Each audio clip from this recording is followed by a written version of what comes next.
신약성경 52쪽입니다. 마태복음 28장 18절부터 20절까지의 말씀을 한 절씩 교독하시도록 하겠습니다. 마태복음 28장 18절부터 20절 한 절씩 교독하고 마지막 절 같이 읽겠습니다. 예수께서 나와 말씀하여 이르시되 하늘과 땅의 모든 권세를 내게 주셨으니 그러므로 너희는 가서 모든 민족을 제자로 삼아 아버지와 아들과 성령의 이름으로 세례를 베풀고 함께 읽습니다. 내가 너희에게 분부한 모든 것을 가르쳐 지키게 하라. 볼지어다 내가 세상 끝날까지 너희와 항상 함께 있으리라 하시니라. 아멘. 하나님의 은혜와 평강이 우리 성도들에게 가득하시기를 축원드립니다. 옆 사람에게 인사하겠습니다. 하나님 당신 편이십니다. 네, 감사합니다. 정말 덥죠. 어제도 무척 더운데 오늘 아침에 나오는데 30도더라고요. 오늘은 더 올랐겠죠. 참 무더위에 고생들 많으십니다. 또 하나님께서 오늘 예배를 통해서 시원하게 마음을 위로해 주시길 바라며 오늘 또 하나님이 세상을 이처럼 사랑하사 또 시리즈 한 걸음 더 나가보도록 하겠습니다. 하나님이 이 세상을 창조하셨습니다. 그래서 하나님이 이 세상을 너무너무 사랑하십니다. 하지만 사람은 죄로 인하여 그 하나님의 사랑을 깨닫지 못하고 경험치 못합니다. 하나님께서는 특별한 사람들을 선택하여 이 사랑을 전달하기 원하셨는데 성경에는 노아, 아브라함, 이삭, 야곱 등이 등장을 합니다. 인류가 번성하며 한 개인이 아닌 한 민족을 택하여 이 사랑의 전달자를 사용하십니다. 그들이 바로 이스라엘 민족이죠. 하지만 이스라엘 민족은 하나님의 부르심에 합당하게 행동하지 못하고 그릇된 선민사상으로 하나님이 자신들만 사랑한다는 생각에 이방인들을 이렇게 취급하였습니다. 하나님께서는 그 목적대로 활용되지 못한 이스라엘을 결국은 버리시고 하나님이 직접 육신을 입고 이 땅에 오셔서 이 세상을 얼마나 사랑하시는지 자기 독생자 예수 그리스도를 십자가에 못 박혀 죽게 하심으로 우리에게 확증해 주셨습니다. 예수 그리스도를 통해서 하나님의 사랑을 깨닫게 된 무리를 교회라고 이야기합니다.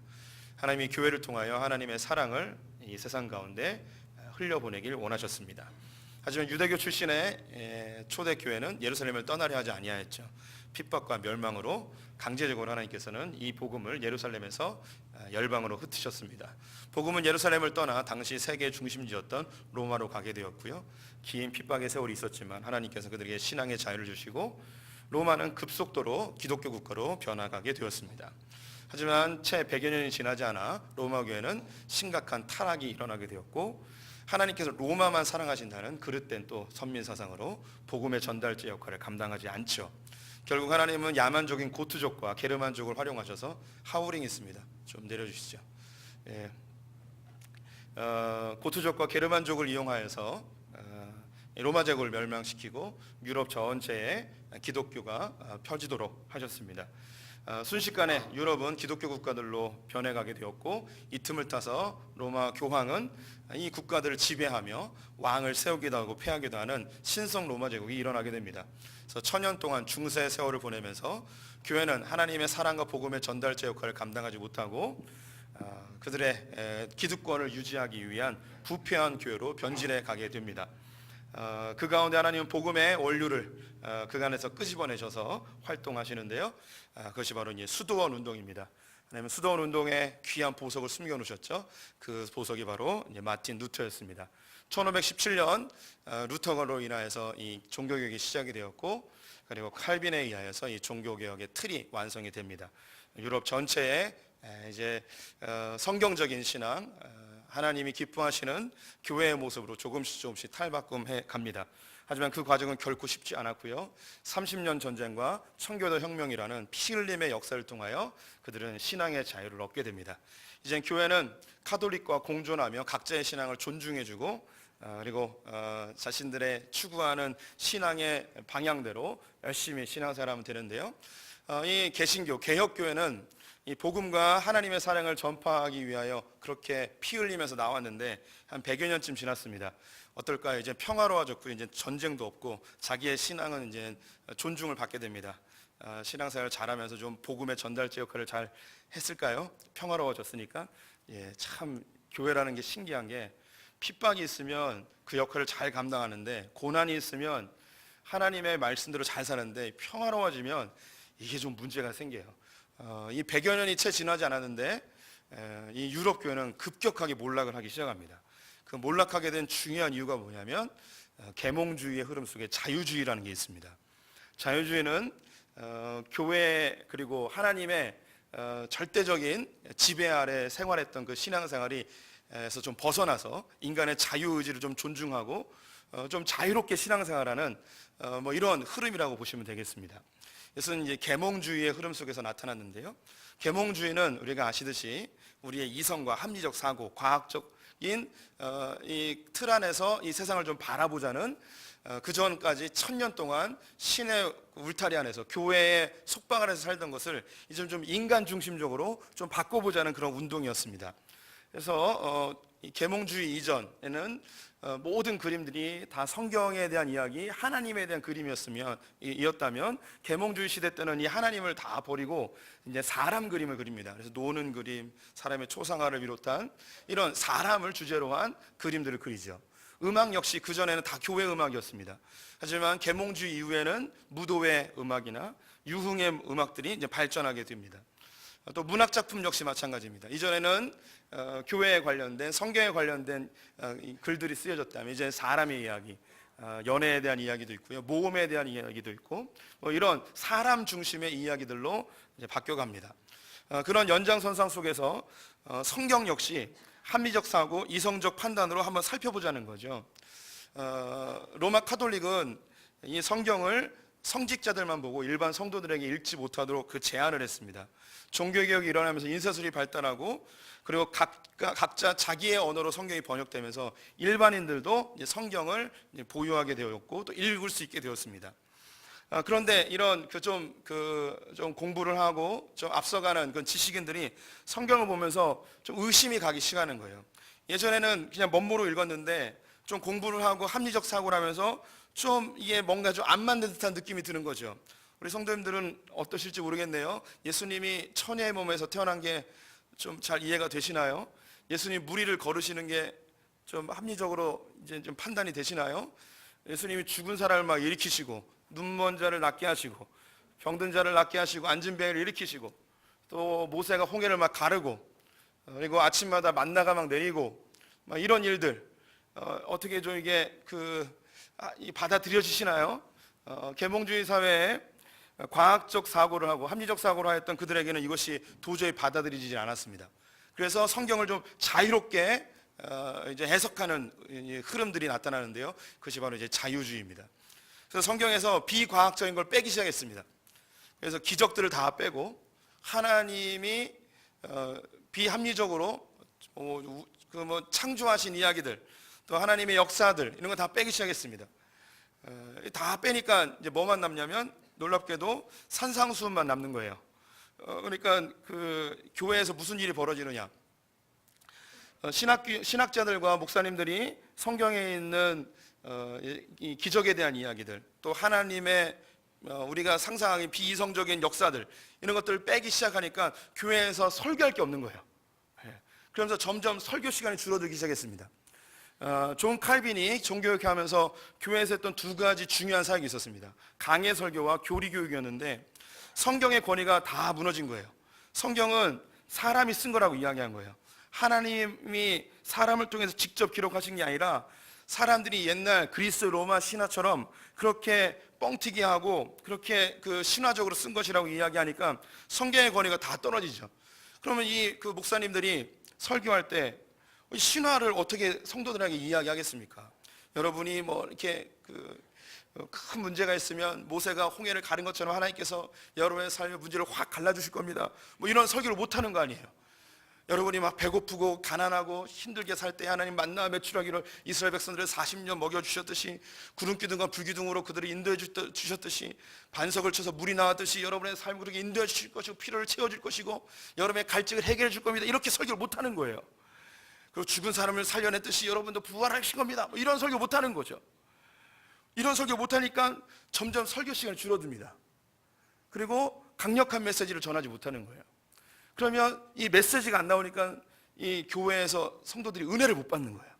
은혜를 못 받으니까 교회 오고 싶은 마음이 사라지는 거죠. 그래서 교회를 안 오기 시작합니다. 그리고 이 설교 시간이 줄어드니까 이 남은 시간을 뭘로 채워야 되잖아요. 뭘로 채웠냐면 예전에 카톨릭에서 나왔는데 카톨릭의 것을 다시 가져옵니다. 의식, 의전 이런 것들을 다 가져와 가지고 그 남은 시간을 채우게 되는 거예요. 그래서 젊은이들은 교회를 다 떠나게 되고 교회 다니는 사람도 별로 그 은혜도 못 받고 그냥 카톨릭이 예식을 다시 가져왔으니까 자신이 형식적으로 변해가게 됩니다. 이 자유주의로 인하여서 나타나는 중요한 현상, 의식을 강조한 형식주의, 이게 나타났고요. 또 한 가지, 말씀으로 은혜를 못 받으니까 뭔가를 은혜를 받아야 되는 거예요. 그래서 이때부터 뭐가 나타났냐면 성령 운동이 나타나요. 이걸 경건주의라고 하는데요. 뭔가 은혜를 받아야 되는데 기도하고 찬양하고 하면서 좀 이 감정적으로 뭔가 좀 은혜를 받는 그런 성령 운동이 그때부터 조금씩 일어나기 시작했습니다. 그 교회는 말씀의 권위가 사라지다 보니까 교회의 권위도 같이 사라집니다. 그래서 교회 목사님이나 교회의 권위로 사람들이 권면하고 삶을 지도하여도 사람들이 그걸 받아들이지 않는 거예요. 그래서 교회가 점점점 힘이 약해져 가고 하나님의 이 복음의 통로로 또 사랑의 통로로 활용되지 않는 거예요. 교회에서 만나면 신학자들과 목회자들이 하나님의 말씀대로 살려는 애씀 혹은 이것을 어떻게 실천할 것인가, 복음을 증거할 것인가, 이런 고민 안 하고 이 성경이 맞네 틀리네, 이건 왜 이렇게 썼네, 이건 과학적이네 아니네 하면서 이런 논쟁만 하고 있고 싸움만 하고 있는 거예요. 기껏 자기의 조상들이 피 흘려서 이 성경적인 신앙을 그들에게 선물로 주어졌는데 성경이 맞네 틀리네 하면서 하나님 명령하신 것에 대하여 실천하지 않고 논쟁만 하고 있다가 교회가 힘이 다 빠져버리게 되었습니다. 그러면 주님이 이걸 가만히 놔둬야 되는가? 그렇지 않겠죠. 하나님께서 뭔가 하셔야겠죠. 그래서 하나님이 귀한 한 사람을 준비시켜 놓으십니다. 오늘은 세 사람을 소개해 드릴 거예요. 이런 유럽의 교회가 몰락할 때에 이 영국에서 부흥을 일으켰던 한 사람과 동시대에 미국에서 부흥을 일으켰던 한 사람, 그리고 이 영국과 미국을 오고 가며 다리 역할을 해준 한 사람을 소개시켜 드릴 겁니다. 그 첫 번째, 이 유럽 교회 그렇게 형식화되고 자유주의 물결 속에 교회가 몰락해 갈 때에 하나님이 사용하신 멋진 한 믿음의 사람, 그 사람은 바로 요한 웨슬레, 존 웨슬리입니다. 익숙한 이름이시죠. 인천은 감리교가 많아서 웨슬리에 대한 이야기를 많이 들었을 것입니다. 감리교 분 출신들은 반가운 이름이겠죠. 저도 할머님이 감리교 권사님이었고 중학교 1학년 때까지 감리교를 다니고 또 친가 쪽은 대부분 감리교를 다니고 있습니다. 감리교 화이팅.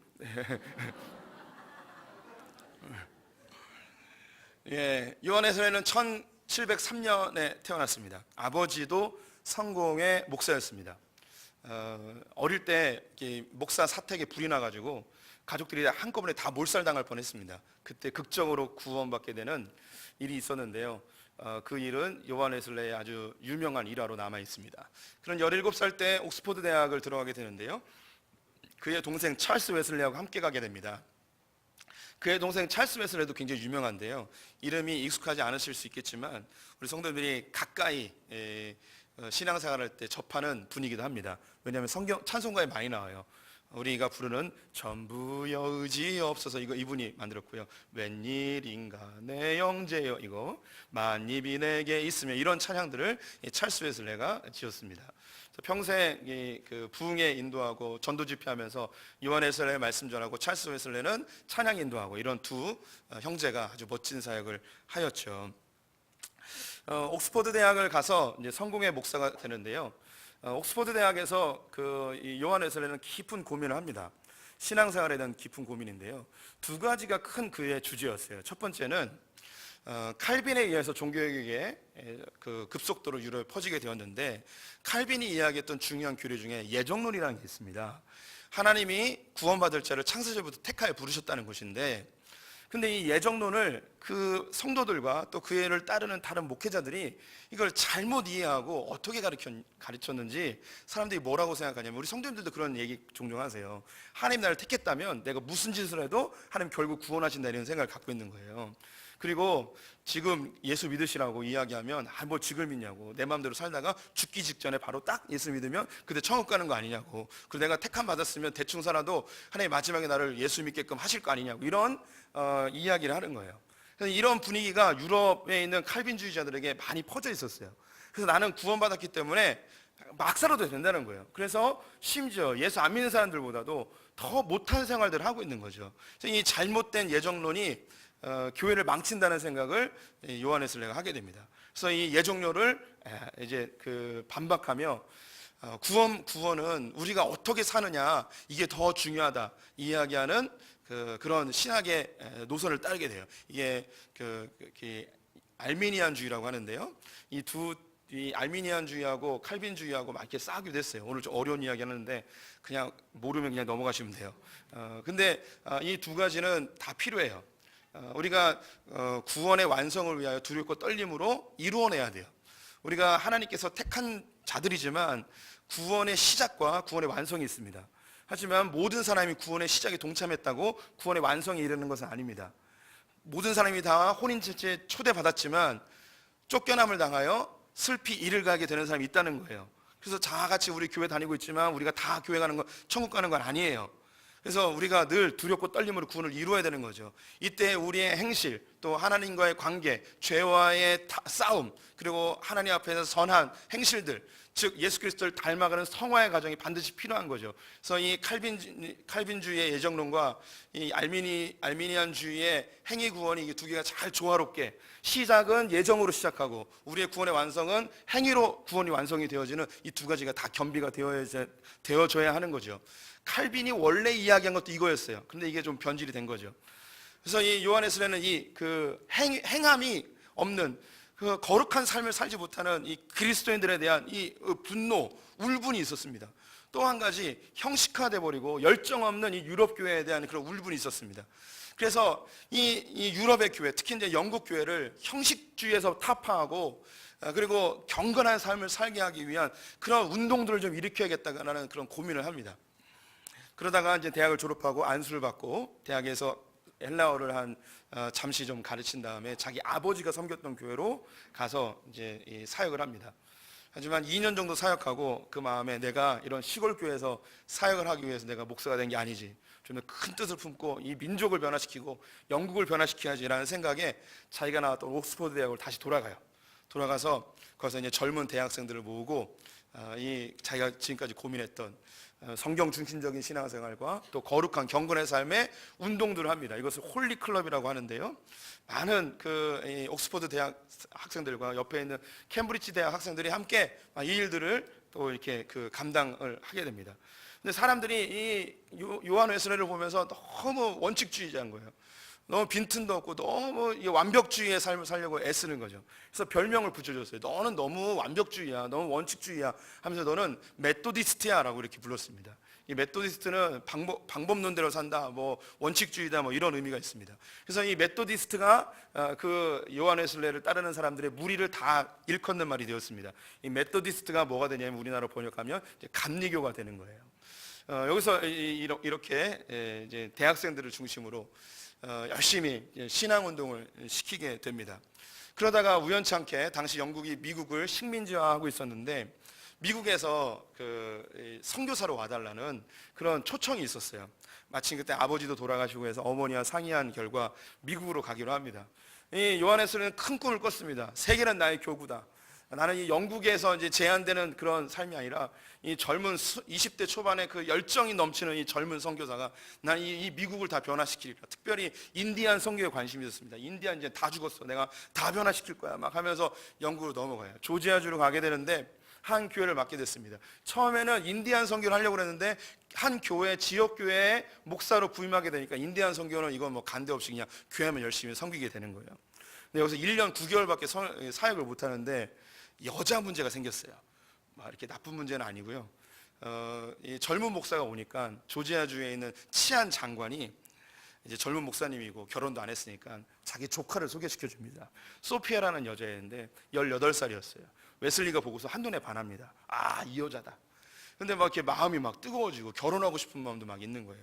근데 데이트를 하잖아요. 데이트를 하는데 남자와 여자가 남녀 7세 부동석인데 18살에 이렇게 25살쯤 만나니까 자꾸 이게 손잡고 싶고 막 그런 거예요. 그래가지고 마음에는 이러면 안 되는데, 이러면 안 되는데, 이러면 안 되는데, 이러면 안 되는데 손을 이렇게 딱 잡고 그러면서 이제 집에 가서 막 회개하는 거예요. 주여, 나는 음란의 마귀에 휩싸였습니다. 죽어야 됩니다. 그래서 막 회개하고 주님, 난 다시는 안 그러겠습니다 하면서 또 데이트하면 또 자기도 모르게 손이 이렇게 또 잡고 있고 막 이런 거예요. 막 그래서 이게 반복되는 거예요. 그러다가 이 요한 웨슬레가 원칙주의자잖아요. 그래서 이러면 안 되겠다. 내가 이러다가 큰 죄를 짓지. 그래서 이 여자를 안 만나기로 결정해요.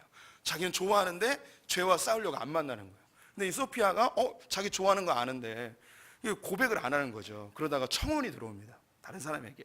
그래서 요한 웨슬레에게 얘기를 해요. 누가 청혼을 했는데 언제까지 얘기는 안 하면 당신이 나랑 결혼할 마음이 없는 줄 알고 그 남자랑 결혼하겠다. 그런데 그 시간이 됐는데 이게 우유부단한 건지 뭐 이렇게 요한 웨슬레가 고백을 못 해요. 그래서 이 여자가 다른 남자랑 결혼합니다. 이때 요한 웨슬레가 돌아버려요. 빡쳐요.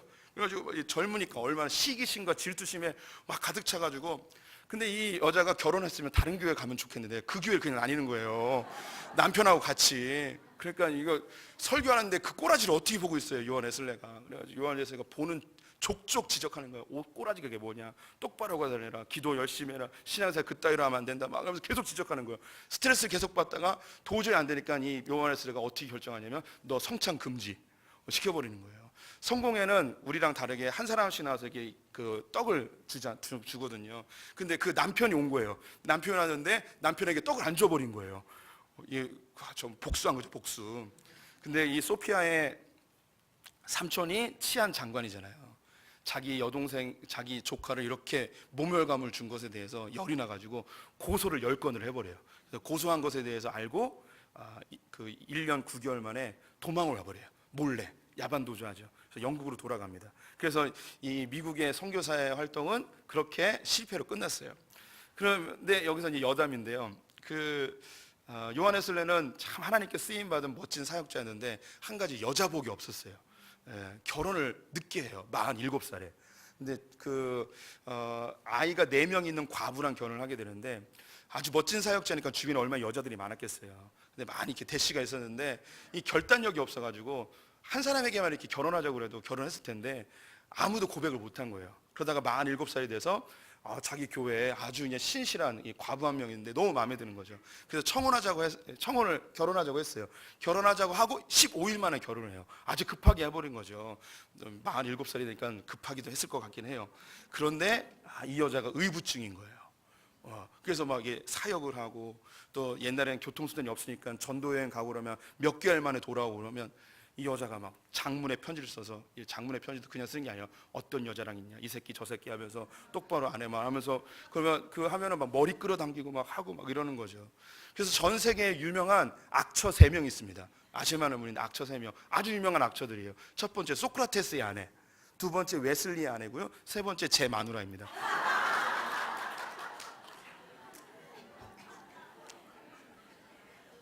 그래서 이 요한 웨슬레는 평생 이 자기 부인이 자기의 십자가라고 이야기하며 살았어요. 그가 했던 이야기 중에 하나, 만약 나의 부인이 훌륭한 아내였더라면 내 자신은 하나님께서 부르신 그 위대한 사역에 충성을 다하지 못했을 것이다. 부인하고 관계가 안 좋아서 하나님께 모든 걸 바쳤다, 막 이런 이야기를 하고 있는 거죠. 그러면 이 미국의 관계 이렇게 실패로 단지 끝났냐? 그건 아니었어요. 이 웨슬리가 미국으로 가기 위해서 배를 탔는데 한 4개월 동안 배를 타고 왔습니다. 근데 중간에 큰 폭풍을 만나요. 그래서 모든 사람들이 다 죽음의 공포 속에 휩싸이고, 요한 웨슬레 역시 하나님 제발 살려주세요, 살려주세요 막 기도하고 있는데 배 한켠에서 너무 평온하게 찬송을 부르고 있는 한 무리가 있는 거예요. 쟤는 도대체 뭘까? 두렵지도 않나? 그래서 걔네들한테 무섭지 않냐고 물어봤어요. 두렵지 않다는 거예요. 죽으면 천국 가는데 뭐가 두렵냐고. 근데 그 자녀들도 있는 거예요. 그래서 너무 태평하게, 너무 평온하게 있는 거예요. 너희들은 안 두렵냐고. 왜 두렵냐고. 우리 죽으면 천국 가는데. 그래서 이 웨슬리가 이 사람들 때문에 큰 충격을 받아요. 내가 예수를 똑바로 믿고 있는 건가? 내가 미국을 변화시키기 위해서 간다고 하는데 내가 죽음 앞에 두려워하고 있는 내가 이게 제대로 신앙생활 하는 건가? 근본적인 고민에 빠지게 됩니다. 그래서 이 사람들이 누군가 살펴봤더니 체코 지역에 있는 루터교의 영향을 받은 모라비안 교도들이라는 사람들이에요. 이 사람들이 경건주의의 사람들인데 성령 운동이 이때부터 조금씩 일어나던 사람들이에요. 그래서 이 사람들, 멋지다. 이분들의 좀 신앙을 배우고 싶다. 그래서 미국에 1년 9개월 있는 동안 이 모라비안 교도들하고 친하게 지내요. 그리고 영국으로 돌아와서도 모라비안 교도들하고 깊은 관계를 맺으면서 이 성령 하나님에 대해서 깊이 깨닫습니다. 그리고 그 안에 진정한 예수 그리스도를 만나는 역사가 일어나죠. 그래서 이 기독교의 역사를 보면요, 맨 처음에 그 초대교회 때는 성부, 성자, 성령이 균형 있게 강조가 되어졌었어요. 그런데 이게 로마 카톨릭으로 넘어가면서 성부, 성자, 성령이 균형 있게 강조되지 못하고 한쪽만 강조됩니다. 그래서 말해버렸네. 카톨릭을 우리는 뭐라고 부르냐면 천주교라고 부르잖아요. 이 부자가 아비 부자잖아요. 하늘에 계신 아버지, 이제 성부 하나님에 대해서 너무 강조하는 거예요. 그래서 하나님의 그 강권적인 그 임재, 주권 뭐 이런 걸 너무 강조합니다. 그리고 이제 종교 개혁이 일어나면서 우리는 뭐라고 부르냐, 우리를 개신교라고 부르기도 하지만 기독교라고 그러잖아요. 기독교라고 부르는데 기독교 안에는 천주교도 포함되는, 보통 기독교 그러면 천주교 빼고 우리만 얘기잖아요. 기독이라는 뜻이 그리스도를 한 분으로 하면 기독이거든요. 그래서 예수님에 대한 강조를 많이 해요. 성경에 대한 강조를 많이 하고, 그 다음에 자유주의 이후에 이 경건주의 사람들을 통하여서 뭐가 일어나기 시작하냐면, 아, 성령 하나님이 계시는구나. 그래서 성령 하나님으로부터 우리의 감동을 받고 지도를 받고 경건의 모양을 갖추고 하나님의 형상으로 만들어지는 이 성령 하나님을 만나게 됩니다. 그래서 이 요한 웨슬레가 하나님의 주권 아래 만들어진 말씀, 그리고 예수 그리스도의 은혜와 그분의 십자가의 구원의 사역으로 인한 믿음으로 구원받음, 그리고 성령 하나님으로 인해서 우리가 경건의 삶을 살며 하나님을 닮아가는 것, 그래서 성부, 성자, 성령이 다 합혀진 균형 있는 교회로 다시금 만들어져요. 이 운동을 뭐라고 이야기하느냐? 복음주의 운동이라고 이야기하는 거예요. 그래서 우리는 바로 그 성부, 성자, 성령이 골고루 강조되어지는 복음주의 운동의 그 흐름 속에 같이 있는 것입니다.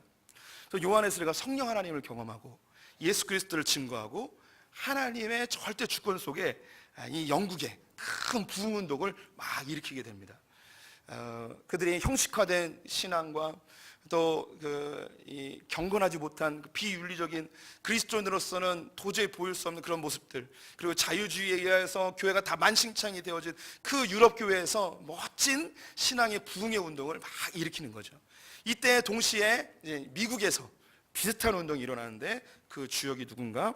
이 사람입니다. 조나단 에드워드라는 사람입니다. 청교도의 후예이고요. 청교도 목사가 됐습니다. 예일 대학을 나왔고요. 이 조나단 에드워드가 미국에서 활동할 때 미국은 중요한 세 가지의 큰 고민이 있었습니다. 첫 번째는 미국에 넘어온 사람들이 대부분 어떤 목적 때문에 넘어왔냐면 돈 때문에 넘어왔어요. 유럽에서 비천하고 가난하고 낮은 계급의 사람들이 저 미국 땅에 가면 계급도 없고 귀족도 없고 기회의 땅이고 땅도 막 나눠주고 자기가 하기 나름이라고 막 이야기하면서 넘어오는 거예요. 그런데 이 가운데 성공한 사람들 일부이지만 대부분은 이 미국 땅에서 또 가난한 세월들을 보내게 됩니다.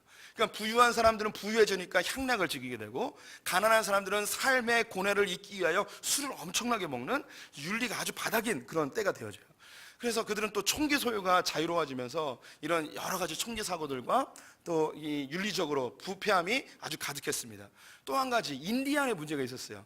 그들은 인디안을 학살하고 그 땅을 자꾸 빼앗는 이런 일이 벌어집니다. 이때에 조나단 에드워드가 이 미국을 이렇게 가만히 보니 이러다간 이 나라가 엉망진창이 되겠는 거예요. 그래서 이 나라를 하나님이 왜 우리에게 주셨는가, 특별히 이 청교도들에게 이것을 왜 줬는가라는 강력한 메시지를 증거하기 시작합니다. 그때 사용했다는 구절 중에 하나가 오늘 읽었던 본문입니다. 다 같이 한번 읽어보겠습니다. 하늘과 땅의 모든 권세를 내게 주셨으니 그러므로 너희는 가서 모든 민족을 제자로 삼아 아버지와 아들과 성령의 이름으로 세례를 베풀고 내가 너희에게 분부한 모든 것을 가르쳐 지키게 하라. 볼지어라 내가 세상 끝날까지 너희와 항상 함께 있으리라 하시니라. 예수님의 마지막 명령인데요, 마지막 명령은 두 가지로 축약할 수가 있습니다. 첫째는 복음을 전하라는 거예요. 제자 삼으라는 거죠. 두 번째는 이 제자가 마땅히 살아야 될 삶을 살게 하라는 거죠. 가르쳐 지키게 하라는 거예요. 그래서 이 복음주의 운동의 가장 중요한 두 가지 틀은 뭐냐면 복음을 전하는 거예요. 그리고 그 전해진 복음대로 살게 하는 거예요. 이 두 가지가 굉장히 중요한 거예요. 그래서 이 에드워드는 이 미국 사람들에게 하나님께서 이 땅을 우리에게 왜 주셨는가, 이것은 마지막 때에 이 땅이 하나님의 나라가 되어져서 열방에 전도하고 하나님의 뜻대로 다스려지는 그런 멋진 나라를 만드는 것, 이것이 바로 하나님의 뜻이다라는 그 미국 사람들에게 자부심을 심겨주세요. 특별히 백인들에게. 아, 이 땅을 하나님께서 우리에게 주신 것은 마지막 때에 복음의 도구로 우리를 사용하고 이 땅에 지금까지 없었던 하나님의 질서와 방법대로 통치되어지는 그런 멋진 하나님 나라를 만드는 것이 바로 우리의 소명이구나. 하나님이 육적 이스라엘에서 이루지 못했던 그것, 하나님이 통치하시고 또 복음의 통로, 사랑의 통로로 사용되지 못했던 것을 이 미국 땅에서 주님 우리를 통하여 이루시는구나. 이런 엄청난 사명감을 막 불어넣어 줬습니다. 이때에 젊은이들이 막 일어납니다. 막 부흥의 불길들이 막 일어나는 거예요. 이곳저곳에서 사람들이 일어나죠. 이때가 바로 미국의 제1차 대부흥의 시기였어요. 이게 18세기인데요 19세기에 넘어가서 19세기는 선교의 대부흥의 시기예요. 그래서 19세기에 전 세계에 선교사들이 퍼지고 그때 그 선교사님들이 어디로 오느냐? 바로 우리나라에 오는 거예요. 다음 주에 그 19세기 선교의 세기를 함께 보게 될 거예요. 그런데 그 조나단 에드워드는 청교도였기 때문에 성부 하나님, 성자 하나님 말씀을 근거로 한 신학, 이건 잘 알았어요. 그런데 한 가지가 더 있었잖아요. 성령 하나님, 이건 아직 잘 모르는 거예요. 근데 이걸 누가 소개시켜 주냐면 그 중간에 다리 역할을 하는 바로 이 사람입니다. 조지 위필드라는 사람이에요. 조지 위필드는 옥스퍼드 대학을 나왔고요. 요한 웨슬리하고 감리교 운동을 같이 시작을 했습니다. 18세기 최고의 설교자인데요. 한 번 모이면 보통 10,000명씩 모이고요. 많이 모일 때는 30,000명까지 모였어요.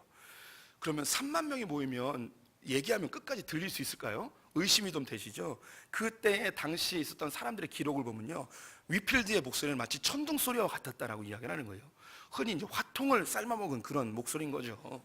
근데 하나님의 뭐 기적적인 방법이 있었는지 모르겠지만 30,000명이 다 들릴 수 있을 정도로 엄청난 성량으로 이 사람들에게 막 이 복음을 전한 거예요. 영국과 미국을 오가며, 그리고 조나단 에드워드에게 이 성령 하나님에 대해서 깊은 영향을 줍니다. 조나단 에드워드가 집회를 하면요, 우리가 70년대, 80년대 있었던 그런 그 부흥회 같은 역사가 일어나는 거예요. 사람들이 막 입신하고요, 방언이 터지고 예언을 하고 환상을 보고 병든 자들이 막 낫는 이런 성령의 역사들이 막 일어나는 거죠. 그래서 이 성령 하나님이 계시는구나, 초대교회에 있었던 이 성령의 역사들이 지금도 일어나는구나 하는 것이 이 미국 사회에 확 퍼집니다. 그래서 이 미국에서 뭐가 일어나냐면 오순절 운동이 그때부터 또 일어나게 되는 거예요. 근데 성부, 성자, 성령 하나님의 그 성경을 그대로 이곳에 성경에 기록된 그 역사들이 지금 이 시대에도 일어난다고 믿는 그 순전한 믿음의 사람들이 영국과 미국에서 이렇게 불길처럼 일어나게 되어졌죠. 근데 조나단 에드워드가 두 가지를 강조했다고 했잖아요. 입으로는 복음을 전하고 삶으로는 경건의 삶을 살아내는 거. 그런데 이 복음주의 안에 누가 껴들게 되었냐면 다 이게 복음으로 다 모여졌는데 그냥 근본주의라는 사람들이 끼어들었어요. 지금은 큰 카테고리가 기독교 안에 자유주의가 있고요, 근본주의가 있고 그 가운데 복음주의가 있습니다.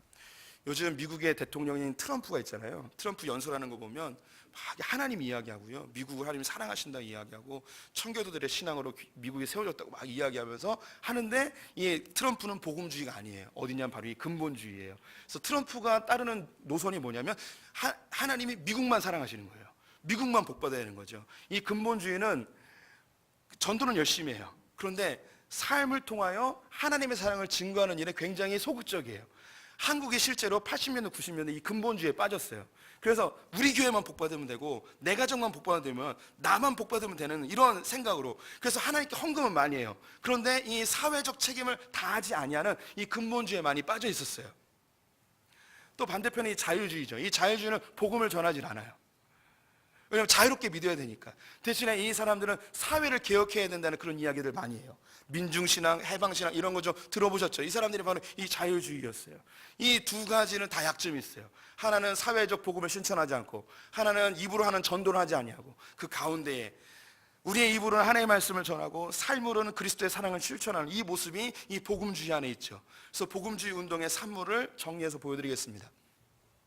18세기 복음주의 운동은요, 그 유력한 지도자들, 존 웨슬리를 통하여서 노예 해방 운동이 강조되었습니다. 직접 요한 웨슬리가 노예 해방 운동을 하지 않았어요. 근데 윌리엄 웰버포드라는 영화로도 나왔었는데요, 어메이징 그레이스에 나왔던 노예 제도를 폐지시킨 미국 의원이었죠. 이 일이 요한 웨슬리의 영향으로 진행되었고요. 산업혁명 이후에 노동자들의 착취, 특히 아동 노동자들의 착취가 너무 심각했어요. 그때 최초의 주일학교가 로버트 레이크스에 의해서 시작이 됐습니다.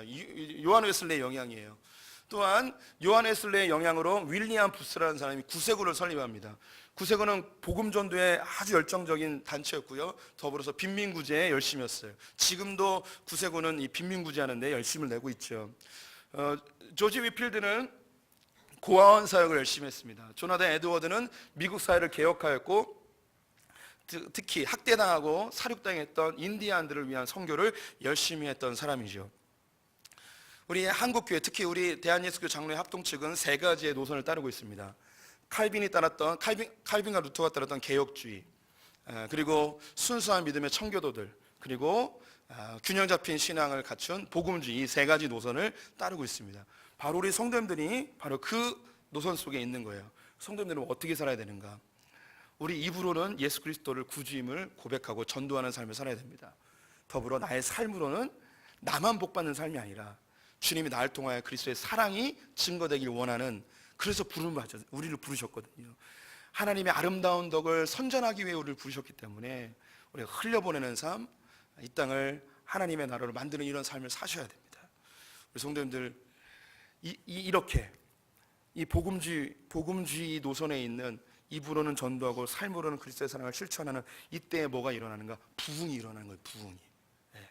부흥은 교회에 사람들 많이 넘쳐나고 이런 게 부흥이 아니고요, 우리 성도님들의 입술로 예수 그리스도 나의 구주이십니다 라는 고백과 나의 삶을 그리스도를 닮아가는 향기 내는 삶, 주의 사랑을 실천할 때 그때 부흥이 하나님의 역사 가운데 자연스럽게 일어나는 거예요. 부흥은 하나님의 소원이에요. 하나님이 이 복음을 전하고 싶단 말이죠. 근데 우리를 통해서, 누군가를 통해서 입으로 하나님의 복음을 전도하고 이 미련한 전도를 통해서 그리고 삶으로 주의 사랑을 증거내는 바로 이 제자된 삶, 바로 우리 성도님들이 그런 삶을 사시길 주님이 간절히 원하고 계십니다. 기도하겠습니다. 하나님, 우리 입술이 전도하는 입술 되게 하여 주시옵소서. 내가 믿는 신앙을 죽도록 증거할 수 있는, 어떤 핍박 속에서도 고백할 수 있는 자들 되게 하여 주시옵소서. 또한 나의 삶이 예수를 닮으기 간절히 원합니다. 경건의 능력이 소유되어지고 그리스도의 사랑을 실천하며 나만 복받는 이기적인 선민사상이 아니라 나를 통하여 열방이 복받는 선교적인 마인드 다 갖게 하여 주시옵소서. 예수님의 이름으로 기도드렸습니다. 아멘.